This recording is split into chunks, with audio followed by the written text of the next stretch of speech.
Hello my friends, welcome to my channel.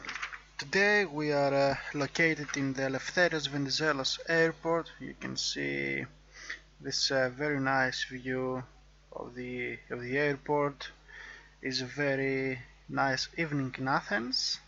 So today we will be showing how to make a pre-start checklist. I'm sure once in your life you asked yourself what a pilot does in the cockpit prior to a flight. Today is the day that we can solve all these questions. Well, kind of.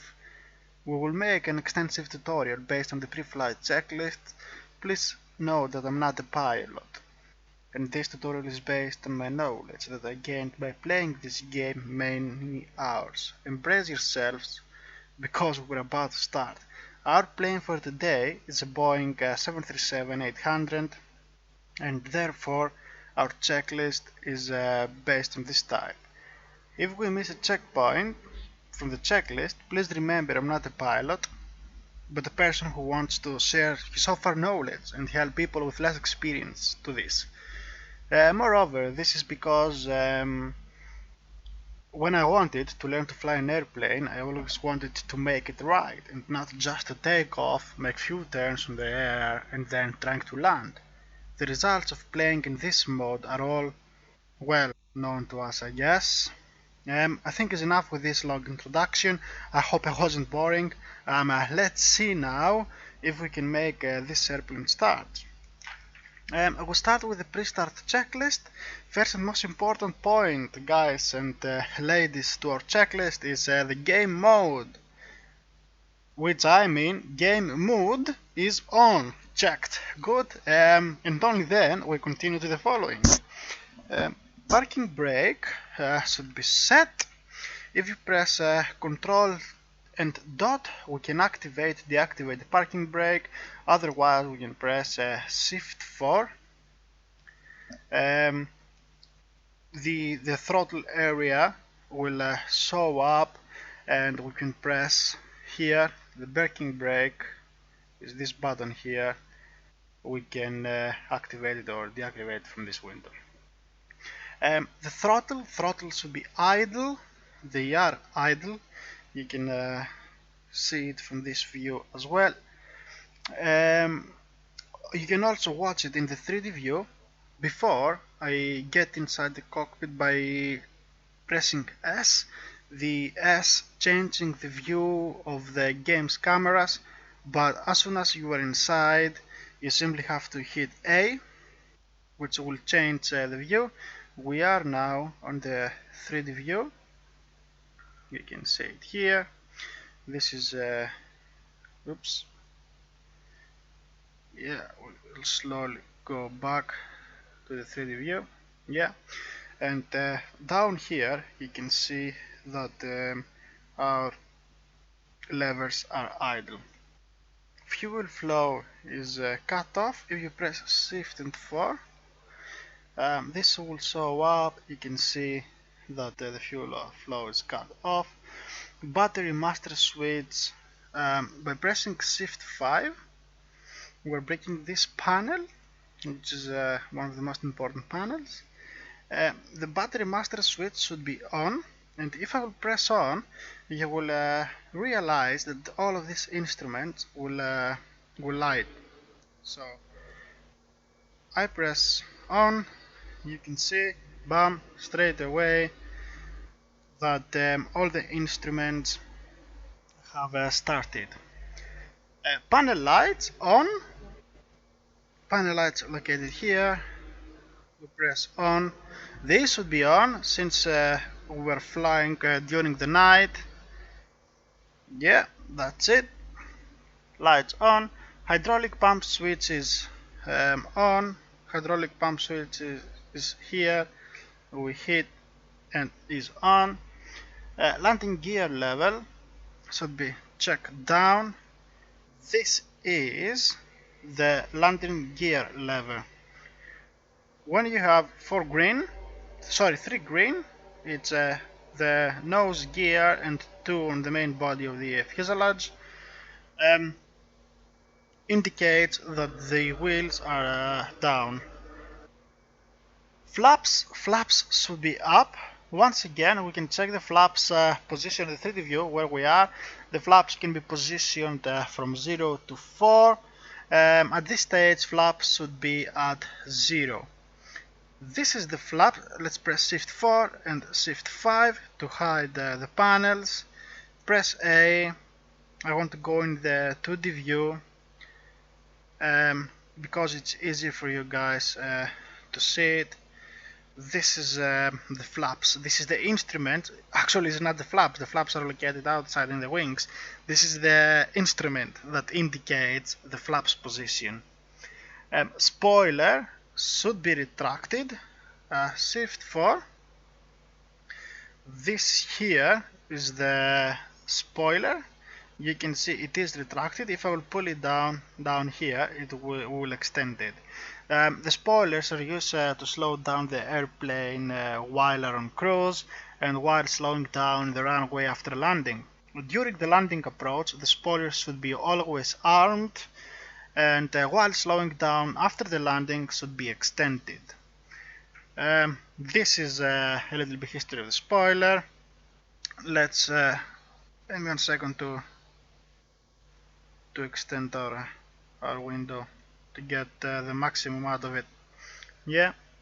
We will continue with the APU. Pressing Shift 5, we will bring up this window.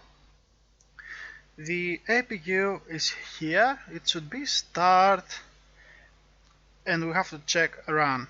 This is the auxiliary power unit. It's positioned in the tail of the aircraft and is used to provide a source of electricity to power the aircraft on the ground when the engines are switched off. So we press now APU on, start, and we can check volts. You can see it here. We have 24 volts, and straight away we get the DC amps.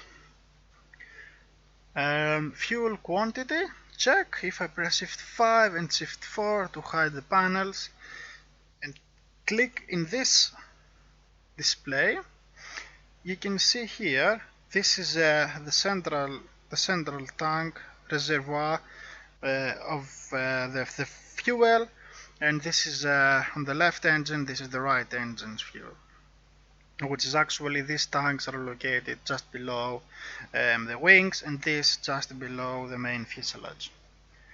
So the fuel quantity check, pitot heat, de-ice, Shift 5. Pitot heat is here. The pitot heat, guys, hits the pitot tube on the exterior of the aircraft, which measures the aircraft speed. And when it's on, it helps to stop it icing. This is because we're usually flying to very cold temperatures, to -60, -50 sometimes on 30,000 feet. The aircraft lighting, let's click on this display to make it smaller. You can see the aircraft lighting is all off. It's here. The flight controls are free and correct. Well, what that means, you will be wondering. So if we go back again on the 3D view, which is here. Oops, something wrong with my with the joystick's cursor. I don't know. It's just trying to get in there. I have a very low FPS at the moment, and it just doesn't say to move, to show you where the flight control. Well, the flight control is where is, I guess, is the steering wheel. If you can imagine the car that you can turn, the airplane has exactly the same steering wheel. Well, not exactly the same, it's quite different, but yeah, I just can't get in there on this view. It seems like it's locked or something.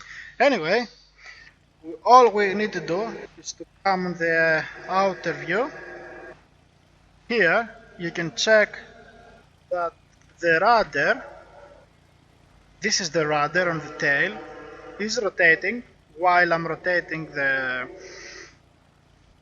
steering wheel, which is good, and the elevators, when I'm moving it up and down, is moving as well. You can see it here. Yeah, this is the ailerons, and sorry, this is the elevators, this is the ailerons here, and this is the rudder. So let's try to go back. Nearly there. Let's change view one more time, pressing A. Yeah, that's it. So the flight controls are free and correct. So in general, if you want to keep an idea about the flight controls, it's not enough to move the controls around in that familiar motion. Actually, look out the window and visually recognize that each flight control is moving as you expect it to when you move the controls. I've tried to show you that by the 3D view, but due to some technical difficulties I couldn't. The passenger signs should be off, pressing Shift 5. They are off, they are both located here. We have to check the weather, we have to contact the ATIS department of the Eleftherios Venizelos. Pressing Shift 5, hiding that, pressing accent, it activates the ATC menu. Option 2 is to tune Eleftherios Venizelos ATIS, and you can see that the Eleftherios Venizelos airport information, hotel 1715 Zulu, wind at 357 at 3, visibility greater than 20 miles, sky condition is clear, temperature at 18 degrees, viewpoint 6, altimeter it's 3009, ILS runway 3R and ILS runway 3 left in use, landing and departing runway 3 right and runway 2 left. So couldn't catch the rest of them. So we've heard the ATIS department, and we have to continue. DIs, Shift 5, I press action to hide the ATC menu. The DIs test check, they are both here. Now we are ready to request clearance. Press accent and request clearance from the airport. So we're pressing, after I've tuned to Eleftherios Venizelos tower, I request IFR clearance. Pressing 2. We are simply saying Eleftherios Venizelos clearance delivery, Boeing Echo Lima 55, ready to copy, IFR clearance to Macedonia, Boeing Echo Lima 55 is clear to Macedonia, airport as filed, fly runway heading, climb and maintain 8,000 feet, departure frequency is 118.0, squawk 0043. Just to make a small note, Macedonia Airport is the airport of Thessaloniki City. Thessaloniki City is the second biggest city in Greece. So we have to read back the IFR clearance so we can acknowledge. You can see that the tower has been contacting us and saying Boeing Lima 55 acknowledge last transmission. So I'm pressing 1. And Boeing Echo Lima 55 clear to Macedonia Airport as filed, fly runway heading, climb and maintain 8,000 feet, departure on 118.0, squawk 0043. Boeing, the tower says Boeing Lima 55, read back correct, contact ground on 121.75 when ready. So we'll hide the ATC menu, and the last point is the transponder. We hide with Shift 5 the panel, Shift 2. We are showing up the ATC, so the radio stack, and down here you can see the transponder. The transponder should be standby. In my opinion, we're not able to set the transponder in standby mode because the default aircrafts don't have the buttons and knobs active in the transponder. But this is where you could possibly set it in standby mode. Sorry, this wasn't the last, and the last one is the beacon anti-collision lights. Shift 2 to hide, Shift 5 to appear. Down here is the anti-collision beacon, so we switch it on, and that was the last of it. So Shift 5, let's press S. We finished with the pre-start checklist, just to have a nice view of the airport. Here it is. Here you can see the Eleftherios Venizelos airport. Alright my friends, we finished with the pre-start checklist. I hope you liked my tutorial. If you did, please like the video and subscribe to my channel so we can stay in touch. Please leave a comment and tell me your thoughts, suggestions, flights that you would like to fly, and in general tell me what you would like to watch next. I hope you enjoyed this tutorial as I did. Have a nice day folks, and always take care. See you in the next videos.